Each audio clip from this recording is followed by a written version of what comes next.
enforcing powerful economic sanctions. We're cutting off Russia's largest banks in the international financial system, preventing Russia's central bank from defending the Russian ruble, making Putin's $630 billion war fund worthless. We're choking Russia's access.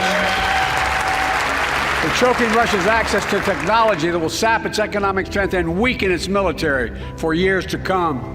Tonight, I say to the Russian oligarchs and the corrupt leaders who built billions of dollars off this violent regime, no more.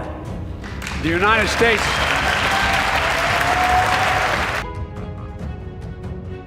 Ketika Barat dan sekutunya mulai melakukan tekanan kepada Rusia dengan sanction, tentunya sanksi ekonomi, di mana Barat dan sekutunya yang tidak mampu secara militer perang melawan Rusia di Ukraina, maka mereka pihak Barat tersebut meluncurkan perang ekonomi, tekanan kepada Rusia dalam bentuk yang lainnya. Sanksi ekonomi seperti tidak dikirimnya kebutuhan harian, bahan baku produksi, hingga transaksi dunia dengan SWIFT dolar diblok dan lain sebagainya dilakukan oleh banyak negara terhadap Rusia. Tapi semua ini sudah diperhitungkan oleh Putin jauh-jauh hari. Sungguh, sebelum perang semuanya sudah disimulasikan.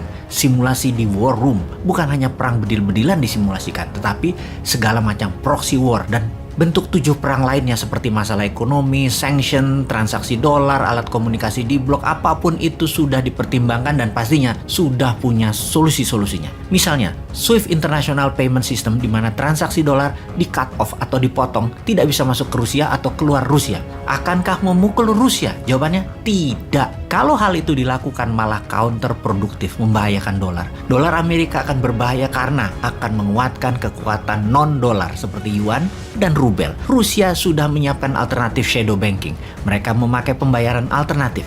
Kita ingatkan hal ini. Iran, Korea Utara, dan Tiongkok tahu caranya. Bahkan cryptocurrency mereka sudah pakai juga. Melihat siapnya Rusia 360 derajat, Amerika, Barat, dan sekutunya pusing 7 keliling melawan Putin saat ini. Bahkan dalam pernyataan Putin tidak langsung kemarin di hari ke-7 serangan Ukraina, Eropa Barat dan Jerman diancam akan dicekik Rusia habis dengan gas Rusia. Terdiam Eropa Barat itu kemudian. Di sisi Tiongkok, hubungan mereka makin mesra, Tiongkok dan Rusia tersebut. Saling asah-asih asuh mereka berdua. Sanksi ekonomi ke Rusia tidak akan mempengaruhi banyak terhadap Rusia karena Tiongkok siap di sampingnya. Economic warfare-nya matang sekali dari keduanya. Bahkan ekonom Barat yang mempropagandakan akan mahalnya biaya perang Ukraina per harinya yang Rusia harus tanggung, yang jika dalam minggu-minggu depan ini Ukraina tidak takluk juga oleh Rusia, Rusia akan merugi dan akan menarik invasinya.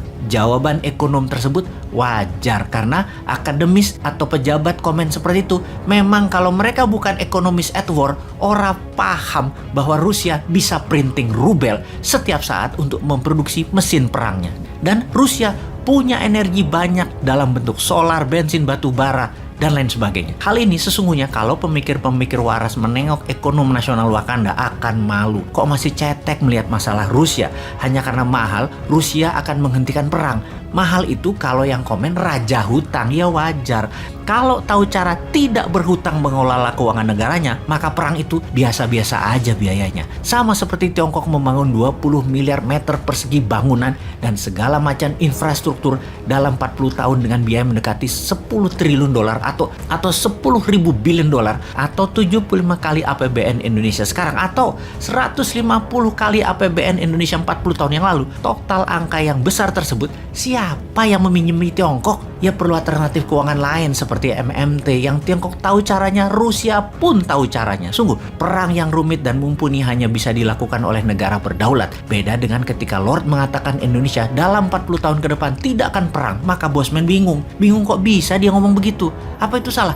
Ya enggak, aneh aja. Civis pacem para bellum adalah moto klasik yang semua tentara pegang. Kalau Anda ingin berdamai, bersiaplah untuk perang. Maka perang yang ada 7 macam itu di Indonesia harus siap. Salah satunya perang militer. Maka menguasai perang militer dengan membangun industrial kompleks pertahanan milik nasional adalah penting dan wajib. Pembangunan alat perang kalau bisa bahkan harus 100% bahannya dan produksinya nasional. Kesalahan melihat Lord yang berpengaruh dalam arsitek nasional Indonesia baik luar dan dalam negeri membuat Indonesia sekarang dianggap negara yang soft ASEAN, bahkan tidak anggap kakak lagi itu Indonesia. Buktinya apa? Di tengah potensi krisis ekonomi dunia akibat perang, Wakanda pemimpinnya hanya mengingatkan akan naiknya barang-barang harga-harga tersebut. Mengingatkan doang, wong bodoh ngaku pinter juga bisa kalau mengingatkan doang mah. Lalu ngerjain apa sih kalian ini? Jadi keinget gosip nasional saat ini. Dihembuskannya tambahan jabatan 3 tahun lagi karena pandemi dan masalah dunia membuat tidak semestinya pemilu diadakan. Sungguh, siapa yang mau dan minta perpanjangan itu sih? Yang masih enak menjabat atau yang di pinggiran makan serpihan sampah yang mengusulkan? Menurut Ngana, siapa Jo? Безусловно. Поэтому будем и дальше развивать, совершенствовать армию и флот. Добиваться, чтобы повышалась их эффективность, чтобы они были оснащены по последнему слову.